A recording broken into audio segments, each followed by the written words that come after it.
ధన్యవాదాలు తెలియజేస్తూ సెలవు తీసుకోండి అధ్యక్ష. ధన్యవాదాలు. గౌరవ సభ్యులకు విజ్ఞప్తి, మీ నియోజకవర్గానికి సంబంధించిన ఒక్క సమస్య పైననే ప్రస్తావించవలసిందిగా మిమ్మల్ని కోరడం అవుతున్నది.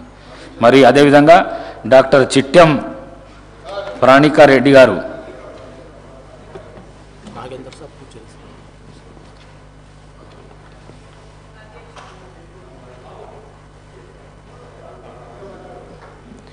అధ్యక్ష, ఈరోజు కొత్తగా ఎన్నికై మొదటిసారి ఈ సభలో మాట్లాడే అవకాశం ఇచ్చినందుకు మీకు ప్రత్యేక ధన్యవాదాలు తెలుపుకుంటున్నాను అధ్యక్ష.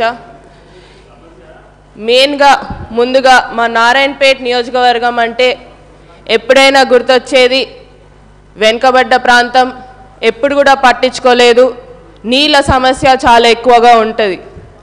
ఈరోజు మా నారాయణపేట్ నియోజకవర్గ ప్రజలందరి తరపున, రైతు మిత్రుల తరపున ఈరోజు మాకు పండగ లాగా ఏదైతే ముఖ్యమంత్రి గారు మాకు జియో 69 ద్వారా Narayanpet Kodangal lift irrigation administrative sanction అనేది ఇవ్వడం జరిగింది.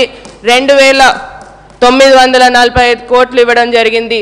దానికోసమని ప్రత్యేకంగా ముఖ్యమంత్రి గారికి మరియు ఇరిగేషన్ మంత్రివర్యులు ఉత్తమ్ కుమార్ రెడ్డి గారికి ప్రత్యేక ధన్యవాదాలు తెలుపుకుంటున్నాం అధ్యక్ష. దీనికోసం ఇప్పుడు దాకా మా రైతులు చాలా కష్టపడ్డారు.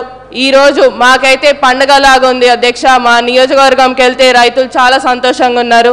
ఈ ప్రాజెక్ట్ వల్ల ఏదైతే 1,00,000 ఎకరాలకి నీళ్ళు అనేది, మాకు సాగునీరు అనేది రాబోతుంది. ఎందుకంటే వలసలు జిల్లాగా మారిందని చెప్పి ఇంతకుముందు కూడా అన్నారు. అవే వలసలు తగ్గి మళ్ళీ తిరిగి అదే వలసలు పోయిన వాళ్ళు తిరిగి వచ్చి వాళ్ళ భూముల్లో వాళ్ళ పంట పొలాలను కోసమని పనిచేసుకోవడానికి అవకాశం ఇచ్చినందుకు ప్రత్యేక ధన్యవాదాలు అధ్యక్ష. దీంతో పాటు రెండే సమస్యలు అధ్యక్ష. మా దాంట్లో ఉన్నది ఏంటంటే మెయిన్గా నారాయణపేట్ అంటే గుర్తొచ్చేది చేనేత రంగం అధ్యక్ష.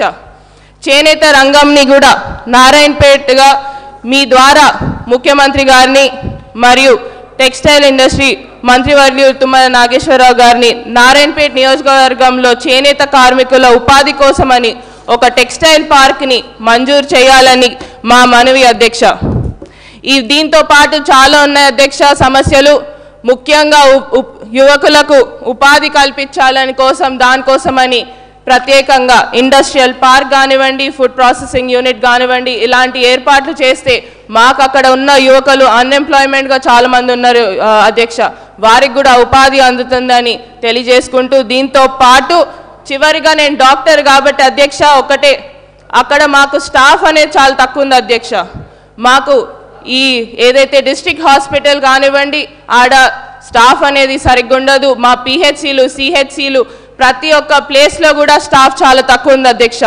ఆ స్టాఫ్ కోసమని కూడా మా హెల్త్ మినిస్టర్ వర్యులని దామోదర్ రాజనరసింహ గారిని మరొకసారి కోరడం జరుగుతుంది. ఏదైతే స్టాఫ్ అనేది కూడా పెంచాలని కోరుతున్నాం అధ్యక్ష. ఈ అవకాశం ఇచ్చినందుకు ప్రత్యేక ధన్యవాదాలు అధ్యక్ష. దయచేసి నమస్కారం అధ్యక్ష. సభ్యులు చెప్పింది నోట్ చేసుకున్నాను.